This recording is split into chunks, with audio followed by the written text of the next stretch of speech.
시선으로 어디로? 시선이요? 그냥 뭐 편하게 저 보셔도 되고 여기 보셔도 되고 그냥 번갈아서 보셔도 되고.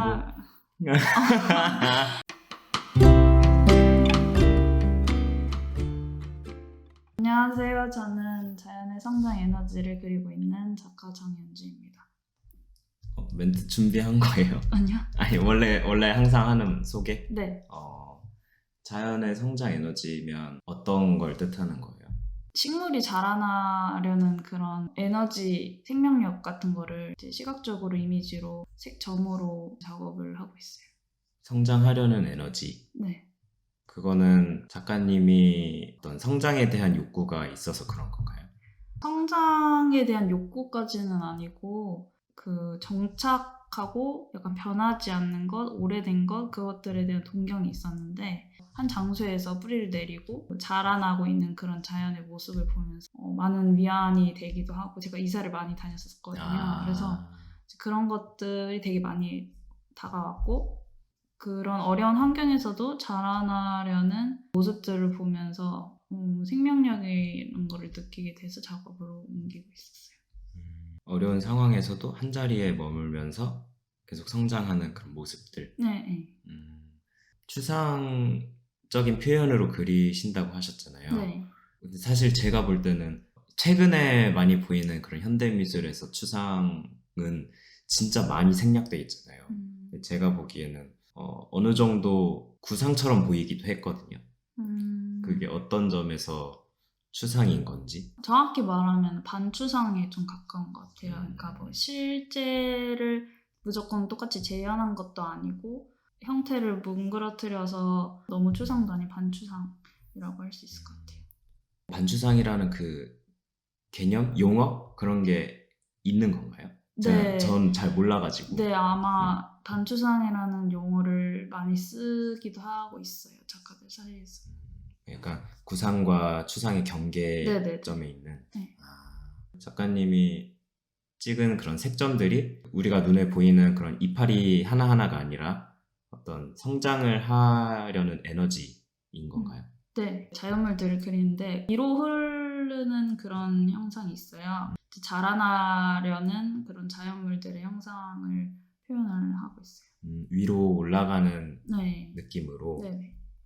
이제 대학 생활을 하면서 이제 수업을 듣다 보면서 교수님들이 너 자신에 대한 작업을 해봐라 라는 말을 많이 들었어요. 그러니까 나한테서 나오는 작업을 많이 해보라고.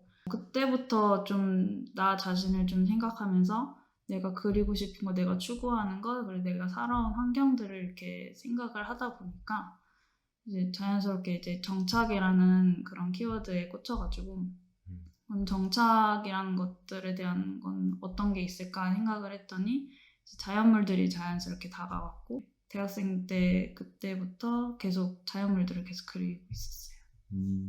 작가가 자기 스타일을 찾는다는 게 되게 중요한데 어려운 일이라고 생각하거든요. 대부분의 그런 작가가 되고 싶은 사람들도 자기 색깔을 못 찾는 경우들을 많이 보는데 되게 빨리 찾으신 게 아닌가 싶거든요. 그래서 사실 교수님이 찾아라라고 한다고 그게 찾아지는 게 아니잖아요. 맞아요. 저도 많이 작업을 중간에 굉장히 많이 바꿨어요.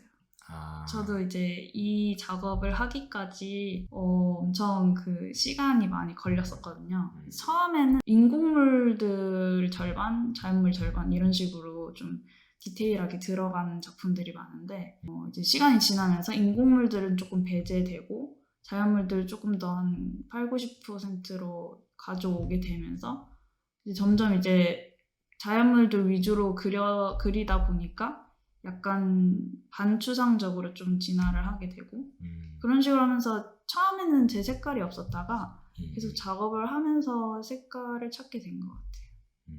제가 보기에는 작가님이 되게 활발하게 하고 있다고 생각되거든요. 네. 이제 갓 졸업을 하신 건데 그 전부터 계속해서 활동하셨던 것 같아서 그래서 그렇게 어떤 활동들을 주로 하고 어떻게 해야 내가 작가로서 입지를 다져갈 수 있는지.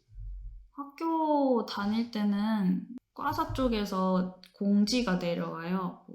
이런 전시들이 있다. 혹은 뭐 학교 게시판에 공모 포스터가 자주 이렇게 올라와 있는데 그걸 보고 각자 공모를 신청하거나 그런 식으로라도 뭐 학교 다닐 때 계속 전시를 했었고요. 졸업을 하고 나서도 이제 스스로 찾는 길밖에 없는 것 같아요. 포스터나 뭐 사이트 들어가서 직접 다 일일이 검색하고 그런 것들 하나하나 찾아서 모든 괜찮은 공모들 다 지원을 해서 지금은 계속 올라온 공모들을 다 내고 있기는 해요. 그냥 보이는 걸 다 한다. 네. 지금 너무 바쁘지 않아요? 사실 올해를 제가 목표한 게 작가 생활에 조금 더 집중을 해보자. 지금까지는 계속 뭐 알바를 뛰면서 계속 작업을 했는데 이게 작업만 계속 하고 싶은데 알바를 또 가야 되고 그래서 시간적으로 여유가 많이 없더라고요. 그래서 알바를 내려놓고 1년 정도 일단 전시에 집중을 해보자 해서 모든 공부를 일단 다 내고 있는 상황이에요. 지금 하시는 게 동양화인 거죠? 네, 동양화예요. 그 동양화랑 서양화의 차이가 어떤 거죠?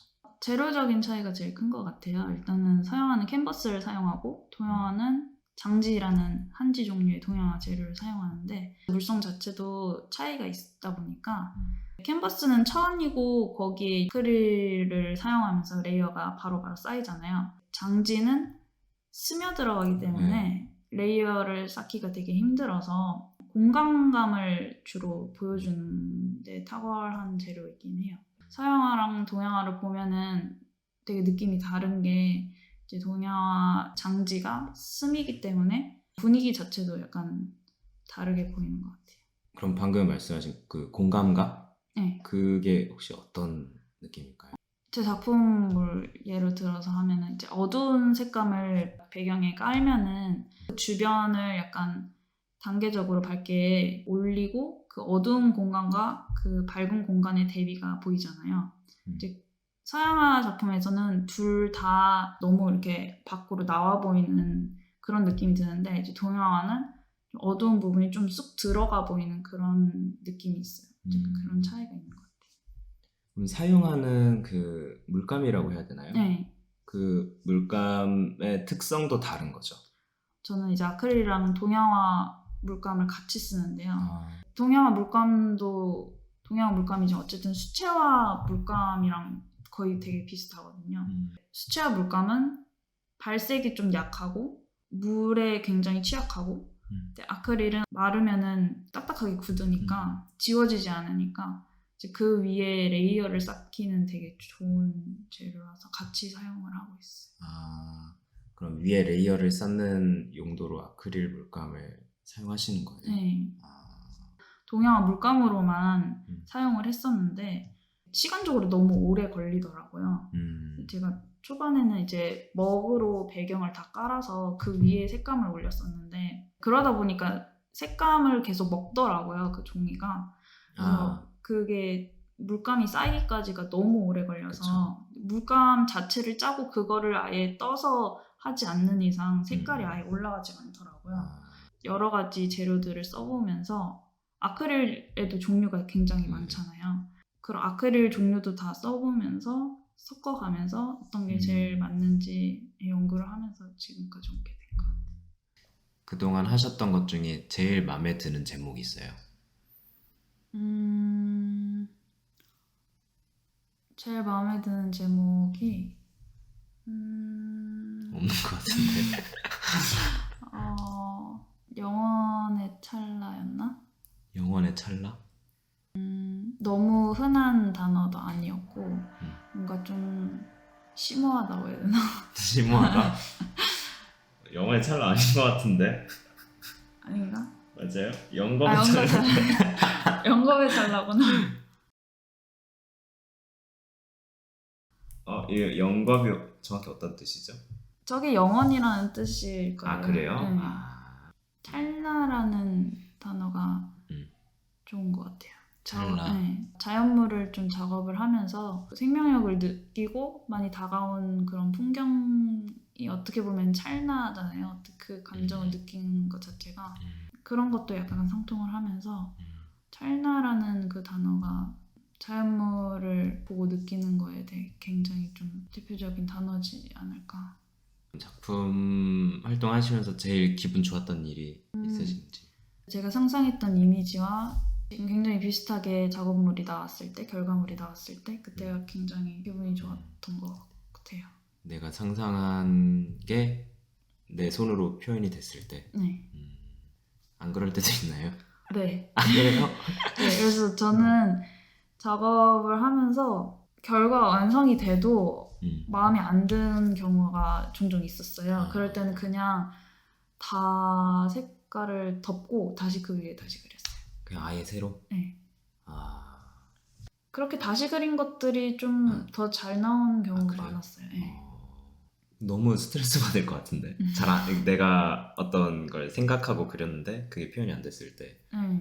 스트레스 받는데 나를 괴롭히는 그런 게 아니라 좀 더 뭔가를 하면은 더 약간 잘 나올 것 같은데 그런 원동력이 되지 않나 생각을 해요. 네. 그럼 그동안 하셨던 전시 중에 제일 기억나는 거 있으세요? 석사청구전? 그때가 어쨌든 제 첫 개인전이었거든요. 어쨌든 작업도 굉장히 많이 신경을 써야 했고 첫 외부 전시였어가지고 그때가 제일 기억에 남는 것 같아요. 석사청구전? 네. 저 많이 듣긴 했는데 제가 전공자가 아니다 보니까 정확히 어떤 건지 잘 모르거든요. 석사생들은 졸업을 하기 위해서 석사학위 청구전 전시를 한번 하고 그리고 그거에 관련된 논문을 쓰고 그렇게 네 그게 통과가 돼야지 졸업을 할 수 있거든요. 아 전시도 하고 내가 한 전시에 대한 논문을 써야 돼요? 네. 그럼 어떤 논문을 써요? 제 작품과 관련된 논문을 써요. 논문 형식에 맞춰서 설명을 하고 그 뒤에 이제 작품 설명도 같이 논문을 써야 되는 거네요. 네네. 만약에 통과가 안 되면 저는 못해요? 네. 네. 그래? 다시 써야 돼요. 전시도 다시 하고 논문도 다시 쓰고? 네. 근데 만약에 논문에서 통과가 안 되면 논문만 다시 하는 걸로는 알고 있어요. 부담이 클 수밖에 없네요. 그러면. 네. 그래서 석사청구전을 너무 이렇게 항상 다 신경을 쓰고 있기는 하죠. 주로 어떻게 홍보를 하세요? 뭐 일단 인스타로 먼저 엄청난 홍보를 하고 엄청난 홍보? 네. 그러니까 계속 작품도 올리고 내가 뭘 하고 있는지도 계속 올리면서 계속 이 기간에 전시가 있다 계속 홍보를 하고 물론 지인들한테는 개인톡으로 다 연락을 보내고 제일 중요한 건 이제 장소 같아요. 갤러리 장소. 사람들이 많이 보러 올 수 있는 장소.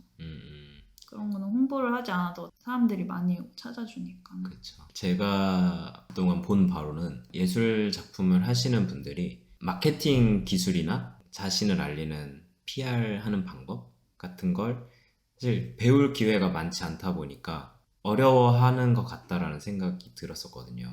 사실 작가로 살아가려면 그게 되게 중요한 것 같아요.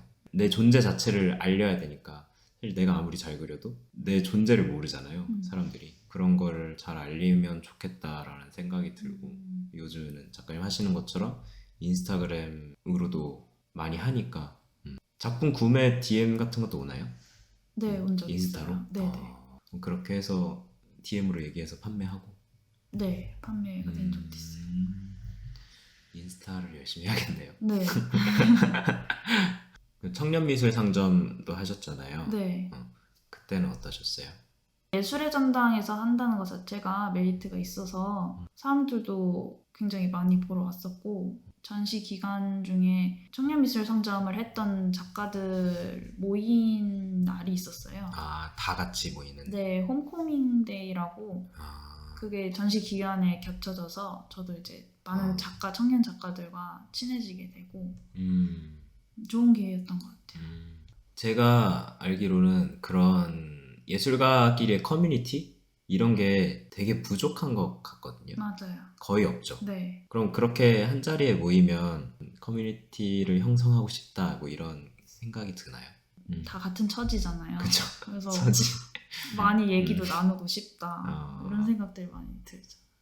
제가 예전에 그런 예술가 네트워킹 행사를 운영하고 막 그랬거든요. 그래서 그러면서 왜 이런 커뮤니티가 없지라는 생각을 해서 물어봤어요. 그랬더니 아무래도 작업을 혼자 하니까 학교를 다닐 때도 뭔가 개인주의적인 게 있다 이런 얘기를 들었거든요. 자기 작품의 세계가 있잖아요. 학교에서는 뭐 친구들이랑 공유를 할 수도 있는데 어쨌든 나 자신과의 싸움이라고 생각해요. 작업을 하는 것 자체가. 개인주의 느낌이 좀 들 때도 있었죠. 네. 그러니까 완전히 막 그런 부정적인 그런 게 아니라 그냥 어쨌든 작업을 내가 혼자 해내야 되니까. 네, 제 자신에 이제 집중을 해야 되니까. 그래서 개인주의 성향이 보이지 않나. 이제 막 작가가 되고 싶다는 생각을 가지신 분들한테 뭔가 한마디 해주신다면? 작가라는 본업을 좀 잃지 않았으면 좋겠어요.